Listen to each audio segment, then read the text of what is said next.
ભાવનગર જિલ્લાના ગારિયાધાર શહેરમાં ગારિયાધાર પોલીસ પેટ્રોલિંગમાં હતી ત્યારે મળેલી બાતમીને પગલે મકાનમાંથી દારૂ અને બિયરનો જથ્થો ઝડપી લેવામાં આવ્યો હતો.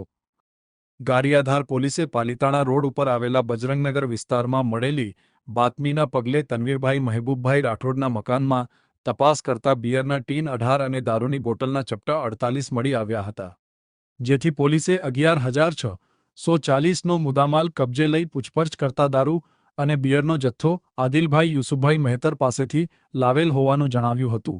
જેથી ધોરણસર ગુનો નોંધી આગળની કાર્યવાહી હાથ ધરી હતી.